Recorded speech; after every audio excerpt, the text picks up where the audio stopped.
உங்களுக்கு இறை பக்தி கொஞ்சம் கூடணும், இல்லை இறை நம்பிக்கையோ இறை பக்தியோ இல்லை இறைவன் பக்கத்தில் உரசிட்டு தான் இருக்காரு அப்படிங்கிறது உங்களுக்கு கூடணும். 33ங்கிற நம்பரை உங்களுக்கு முன்னாடி எழுதி வச்சுக்கிங்க. உங்கள் டெஸ்க்டாப்லேயோ இல்லை உங்களுக்கு முன்னாடி ஏதாவது ஒரு இடத்துல 33ங்கிற நம்பரை எங்கேயாவது பார்த்துக்கிட்டே இருக்கிற மாதிரி ஏற்படுத்தி வச்சுக்கிங்க. முருகரோட வேல் இருக்கு இல்லையா, அந்த வேல் வந்து எப்பவுமே இப்படி தான் நம்ம பார்த்துருக்கோம். வேல் இப்படி நிற்கும், கிரவுண்டிங் பண்ணி இப்படி நிற்கும். அதுக்கு பதிலாக இப்படி வானத்தில் இப்படி பறக்கிற மாதிரி, அப்படியே வானத்தில் இப்படி விண்ணை நோக்கி இப்படி பாயிற மாதிரி இருந்தால் எப்படி இருக்கும், அந்த மாதிரி ஒரு சிம்பிளை பார்த்துட்டு உங்கள் கோர்ட் கேஸை நீங்கள் அணுகி போங்க. அதுக்கப்புறம் பாருங்கள், அந்த கேஸ் வந்து உங்களோட சார்பில் இல்லை உங்களுக்கு சாதகமாக இருக்கிற மாதிரி அந்த கேஸ் மூவ் ஆகும். பொதுவாகவே எனக்கு நிறைய விஷயம் மறந்து போகுது, எனக்கு ஒரு விஷயத்தை ஞாபகம் வச்சுக்கவே முடியல, என்னோட வயது காரணமாகவோ இல்லை இப்போ இருக்கிற என்னோட மற்ற பலு காரணமாக வந்து என்னோட மூளை வந்து அந்தளவுக்கு ஹோல்டிங் கெப்பாசிட்டி கம்மியாயிருச்சு. ஈவன் கவர்மெண்ட் எக்ஸாமுக்கு, காம்படிட்டிவ் எக்ஸாமுக்கு படிக்கிறாங்க, அந்த மாதிரி ஒரு ஐஏஎஸ்க்கு ஐபிஎஸ்க்கெல்லாம் படிக்கிறாங்க, அப்புறம் சிஏக்கு படிக்கிறாங்க, இந்த மாதிரி ஸ்டடீஸ் நிறையா பண்ணுறாங்க, காம்படிட்டிவாக படிக்கிறாங்க. ஆந்தையோட படம் இருக்கு இல்லையா, நம்ம கூட பஞ்சபட்சியில் ஒரு பட்சி வந்து ஆந்தை. அந்த ஆந்தையோட படத்தை டெய்லி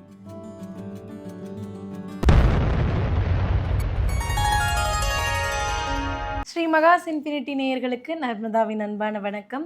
நம்மளுடைய சேனலில் தொடர்ந்து பல்வேறு விதமான ஆன்மீக தகவல்கள் பார்த்துட்ருக்கோம். அந்த வகையில் இன்றைக்கி நம்ம பார்க்க போகிற இந்த ஒரு பதிவில் குறியீடுகள் பற்றியும், அந்த குறியீடுகளை பயன்படுத்துறதுனால என்ன மாதிரியான நன்மைகள் நமக்கு கிடைக்கும் அப்படின்றத பற்றின தெளிவான விளக்கம் கொடுக்கறதுக்காக நம்ம கூட இன்றைக்கி பிரசன்ன ஜோதிடர், அஸ்ட்ரோநியூமராலஜிஸ்ட் டாக்டர் மகாஸ் ராஜா அவர்கள் இணைஞ்சிருக்கிறாங்க. வணக்கம் சார். சரி, இப்போ வந்து ஒரு கோர்ட் கேஸ், ஒரு வம்பு வழக்கு, அந்த விஷயத்தை ஃபேஸ் பண்ணுறதுக்காக நான் போகிறேன், அதில் எனக்கு வெற்றி கிடைக்கணும் அப்படின்னா நான் என்ன சிம்பிள் வந்து பார்த்துட்டு போனால் அதுக்கு வெற்றியாக எனக்கு அமையும் சார்? பொதுவாக முருகரோட வேல் இருக்கு இல்லையா, அந்த வேல் வந்து எப்பவுமே இப்படி தான் நம்ம பார்த்துருக்கோம். வேல் இப்படி நிற்கும், கிரவுண்டிங் பண்ணி இப்படி நிற்கும். அதுக்கு பதிலாக இப்படி வானத்தில் இப்படி பறக்கிற மாதிரி, அப்படியே வானத்தில் இப்படி விண்ணை நோக்கி இப்படி பாயிற மாதிரி இருந்தால் எப்படி இருக்கும், அந்த மாதிரி ஒரு சிம்பிளை பார்த்துட்டு உங்கள் கோர்ட் கேஸை நீங்கள் அணுகி போங்க. அதுக்கப்புறம் பாருங்கள், அந்த கேஸ் வந்து உங்களோட சார்பில் இல்லை உங்களுக்கு சாதகமாக இருக்கிற மாதிரி அந்த கேஸ் மூவ் ஆகும், உங்கள் பக்கம் நியாயம் இருந்தால். Okay sir. சரி, இப்போ எக்ஸாம் வந்துருச்சு சார், எக்ஸாம் வந்துருச்சு, குழந்தைங்களாம் வந்து பப்ளிக் எக்ஸாம் வந்து எதிர்கொள்ள போகிறாங்க அப்படின்றப்போ அந்த எக்ஸாம்ஸை வந்து பயம் இல்லாமல் அவங்க ஃபேஸ் பண்ணுறதுக்கும் அதில் அவங்களுக்கு ஜெயம் கிடைக்கிறதுக்கும் ஏதாவது சிம்பிள்ஸ் வந்து ஹெல்ப் பண்ணுமா சார் உங்களுக்கு? கண்டிப்பாக. இப்போ ஸ்கூல் படிக்கிற பிள்ளைங்க, காலேஜ் படிக்கிறாங்க, ஈவன் கவர்மெண்ட் எக்ஸாமுக்கு, காம்படிட்டிவ் எக்ஸாமுக்கு படிக்கிறாங்க, அந்த மாதிரி ஒரு ஐஏஎஸ்க்கு ஐபிஎஸ்க்கெல்லாம் படிக்கிறாங்க, அப்புறம் சிஏக்கு படிக்கிறாங்க, இந்த மாதிரி ஸ்டடீஸ் நிறையா பண்ணுறாங்க, காம்படிட்டிவாக படிக்கிறாங்க அப்படின்னா ஆந்தையோட படம் இருக்கு இல்லையா, நம்ம கூட பஞ்சபட்சியில் ஒரு பட்சி வந்து ஆந்தை. அந்த ஆந்தையோட படத்தை டெய்லி ஒரு 15 to 20 minutes உட்காந்து பார்க்க சொல்லுங்கள். அதுக்கப்புறம் பாருங்கள், உங்களோட மெமரி பவர். பொதுவாகவே எனக்கு நிறைய விஷயம் மறந்து போகுது, எனக்கு ஒரு விஷயத்தை ஞாபகம் வச்சுக்கவே முடியல, என்னோட வயது காரணமாகவோ இல்லை இப்போ இருக்கிற என்னோட மற்ற பலு காரணமாக வந்து என்னோட மூளை வந்து அந்தளவுக்கு ஹோல்டிங் கெப்பாசிட்டி கம்மியாயிருச்சு, என்னோட மெமரி பவர் குறைஞ்சிக்கிட்டே போகுதுன்னு சொல்கிற அத்தனை பேரும் ஆந்தை படத்தை டெய்லி பாருங்கள். அந்த 2 விஷயத்தை ஏற்படுத்தி கொடுக்கும். ஒன்று, உங்களோட பண அளவு இருக்கு இல்லையா, அதை கொஞ்சம் மேம்படுத்தி கொடுக்கும், அந்த வேலையும் செய்யும், உங்கள் மெமரி பவரை அதிகப்படுத்தி கொடுக்கும். ஆந்தை படத்தை டெய்லி பார்க்குற அத்தனை பேருக்கும் மெமரி பவர் குறையாது, அவங்களுக்கு கூடுமே தவிர குறையவே குறையாது, இருக்கிறத விட கூடுமே தவிர. வயது காரணமாக ரொம்ப முதிர்ச்சி ஆனால் கூட உங்கள் மெமரி பவர் லெஸ் ஆகாது, அந்த மூளை இயங்கிக்கிட்டே இருக்கும். அதை உங்கள் ரைட் பிரெயினில் ஸ்டோர் பண்ண பாருங்கள். சரி, இப்போ வந்து மனசு அலைப்பாயிறதுக்கு சொன்னீங்க சார். சில பேரோட மனசு குப்பையாக இருக்கும், அழுக்கான விஷயங்களை ஏற்றி வச்சுருப்பாங்க, அழுக்கான எண்ணங்களை ஏற்றி வச்சுருப்பாங்க. அந்த மாதிரியான குப்பைகள்லேருந்து விலகி ஒரு நல்ல லைஃப் வாழணும் அப்படின்னா என்ன சிம்பிள் அவங்களுக்கு ஹெல்ப் பண்ணும் சார்? பொதுவாகவே உங்கள் மனசை பற்றி உங்களுக்கு தான் நல்லா தெரியும். அது ரொம்ப வந்து நிறைய டம்ப் பண்ணி வச்சுருக்கோம். ஒருத்தரை பார்த்தாலே எரிச்சல் வருது, யாரை பார்த்தாலும் வந்து ஒரு ஒரு வெறுப்பாகவே இருக்குது, அவங்க பண்ண நல்ல விஷயமோ கெட்ட விஷயமோ எல்லாமே எனக்கு ஸ்டோர் ஆகிட்டே இருக்குது, குறிப்பாக அவங்க பண்ண தப்பு எனக்கு ஸ்டோர் ஆகிட்டே இருக்குது, மனசை க்ளீன் பண்ணவே முடியல அப்படின்றவங்க தினசரி நைட்டு தூங்க போகிறதுக்கு முன்னாடி என்ன பண்ணுங்க, இந்த எர்த்தை எக்ஸ்கவேட் பண்ண, அதாவது எர்த்தை வந்து தோண்டக்கூடிய மிஷின்ஸ் நிறையா இருக்கும், கீழ் நோக்கி நம்ம பூமியை நோக்கி தொலை போட்டு போகக்கூடிய மிஷின்ஸ் நிறையா இருக்கும். அது வந்து எக்ஸ்கவேட்டர்ஸ்ன்னு சொல்லுவோம், இல்லைன்னா வந்து இந்த எர்த் மூவர்ஸ்ன்னு சொல்லுவாங்க இல்லையா, அந்த மாதிரி. எங்களுக்கெல்லாம் புரிகிற மாதிரினா இந்த புல்டோசர், யானை வண்டி, அந்த மாதிரி அது வந்து இந்த பூமியை க்ளீன் பண்ணுது இல்லையா. ஏன்னா நம்ம மைண்டும் உள்ளே இருக்க மனசு என்னென்னா அது ஒரு நிலம் மாதிரி அப்படி ஸ்ட்ராங்காக இருக்கும். அந்த படத்தை நீங்கள் கொஞ்சம் உத்து கவனிச்சிக்கிட்டே வாங்களேன். உங்கள் மனசு க்ளீன் ஆகிறது உங்களுக்கே தெரியும். ஒரு காலப்போக்கில் இல்லை ஒரு நாள் போக்கில் உங்களுக்கே தெரியும் உங்கள் மனசு நல்லா க்ளீன் ஆகுது, இன்னுமே ஃப்ரெஷ்ஷாக இருக்குது. தூங்கி எழுந்திரிச்சா உங்கள் மைண்ட் ஃப்ரெஷ்ஷாக ஃபீல் பண்ணணும். அப்படி ஃபீல் ஆகலைன்னா உங்கள் மனசு ரொம்ப குப்பையாக இருக்குன்னு அர்த்தம். ஸோ அதை செய்கிறதுக்கு இப்போ நான் சொன்ன இந்த ட்ரீட்மெண்ட் உங்களுக்கு பெருசாக ஹெல்ப் பண்ணும்.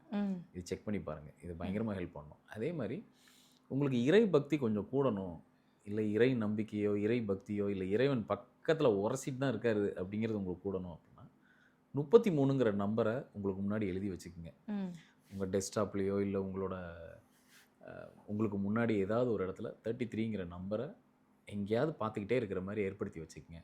அப்புறம் பாருங்கள், உங்களுக்கும் இறைவனுக்கு உண்டான தொடர்பு எவ்வளோ நெருங்கிக்கிட்டே போகுதுங்கிறத நீங்கள் கண்கூட பார்ப்பீங்க.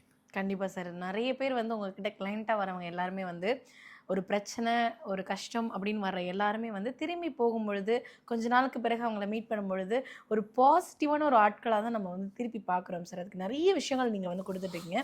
அதில் இன்றைக்கி ஒரு விஷயம் வந்து நம்ம ஆல்ரெடி முந்தைய பதிவிலே சொல்லியிருந்தோம் நம்மளுடைய பொட்டிக் பற்றி.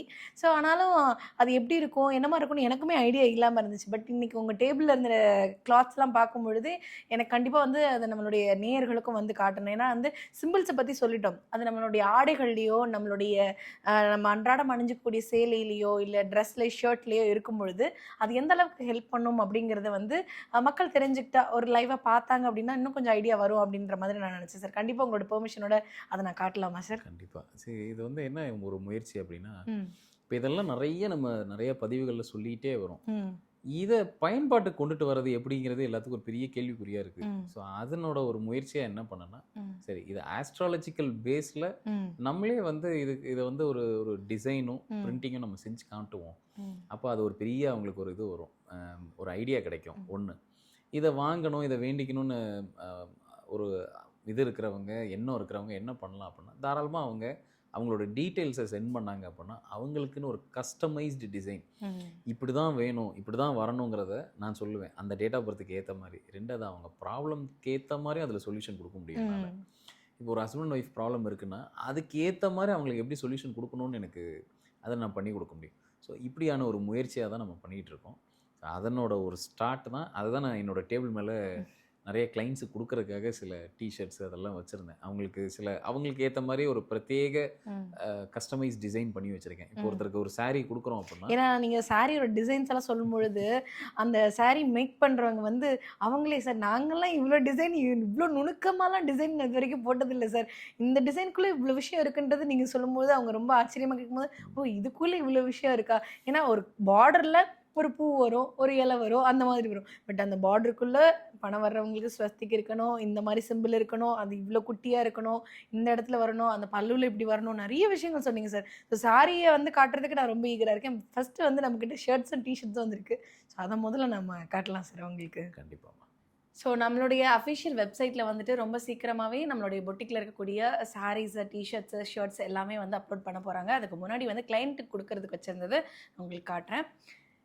ஸோ மயில் வந்து ஒரு ஹாப்பியான ஒரு இதில் தோகை விரித்து ஆடுற மாதிரியான ஒரு ஃபோட்டோ இருக்கிற மாதிரி கொடுத்துருக்காங்க. இது வந்து மெடிடேஷன் பண்ணும்பொழுது போட்டுக்கிறதுக்காக பண்ணியிருக்கிறாங்க, கஸ்டமைஸ் பண்ணியிருக்காங்க. அண்ட் அதே மாதிரி அடுத்து வந்துட்டு கோழி. ஸோ இந்த கோழி இருக்கிறது வந்துட்டு ஒரு தம்ஸ் அப் கட்டுற மாதிரி, ஒரு வெற்றிக்குறி பண்ணுற மாதிரி இருக்குது. ஸோ இதுவுமே வந்து அவங்களோட தேவைக்கு ஏற்ற மாதிரி என்ன விஷயத்துக்கு வந்து சக்ஸஸ்க்காக தேடுறாங்களோ அதுக்கேற்ற மாதிரி கஸ்டமைஸ் பண்ணியிருக்காங்க. ஸோ அடுத்து வந்து மேல்கான டிஷர்ட் பண்ணியிருக்காங்க. மேல்கான ஆந்தை இருக்கிற மாதிரி ஒரு டிஷர்ட் வந்து பண்ணியிருக்காங்க. ஸோ இதுவுமே வந்து ஒரு கிளைண்ட்டுக்கு ஏற்ற மாதிரி, அவங்களோட பிரச்சனைக்கு ஏற்ற மாதிரி, அவங்க வாழ்க்கையில் சக்ஸஸ் எப்படி கொண்டு வந்து கொடுக்கணும் அதுக்கேற்ற மாதிரி கஸ்டமைஸ் பண்ணியிருக்காங்க. ஸோ இன்னொரு டிஷர்ட்டுமே வந்துட்டு ஆந்தை இருக்கிற மாதிரி. இந்த ஆந்தை வந்து பாருங்களேன், ஒரு கிரீடத்தோட ரொம்ப அழகாக இருக்குது. இது வந்து ஒரு ஃபீமேலுக்கான டிஷர்ட். ஸோ இதுவுமே வந்து கஸ்டமைஸ் பண்ணி அவங்களுக்கு என்ன தேவை இருக்குது, என்ன பர்பஸ்க்காக இந்த டிஷர்ட் வந்து கேட்டிருக்கிறாங்களோ அதுக்கேற்ற மாதிரி வந்து கஸ்டமைஸ் பண்ணியிருக்காங்க. ஸோ அடுத்ததான் வந்து நம்ம வந்து வல்லூருன்னு சொல்லுவோம்.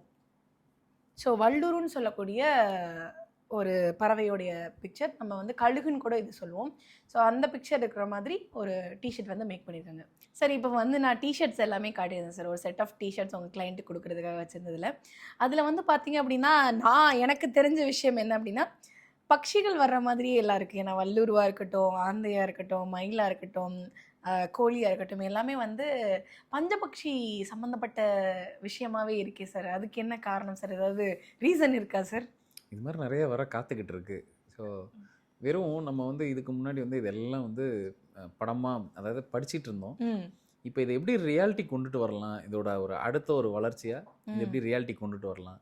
இப்போ அதிலே பார்த்தீங்கன்னா ஒரு பேர் டிஷர்ட் இருந்திருக்கும். ம் ஒரு ஆண் அணிகிற மாதிரியும் ஒரு பெண் அணிகிற மாதிரி. ஆமா அப்போ ஒரு ஆந்தையோடது. கப்பல் ம் ஒரு கணவன் மனைவியா ம் அதை போட்டால் என்ன நடக்கும், ம் இது என்ன மாதிரி விஷயத்தை ஏற்படுத்தும். இப்போ நம்ம நிறைய சிம்பிள்ஸ் பற்றி நிறைய ஆமா. பார்த்தோம் ம் இந்த பதிவில். ம் அப்போது அதை பற்றின அதை வந்து ஒரு ப்ராக்டிக்கலாக கொண்டு வந்தால் எப்படி இருக்கும். இப்போ நான் சொன்னேன் சிம்பிள்ஸாக போட்டு வரைஞ்சி வச்சுக்கிங்க அப்படின்னேன். கரெக்டு தான்.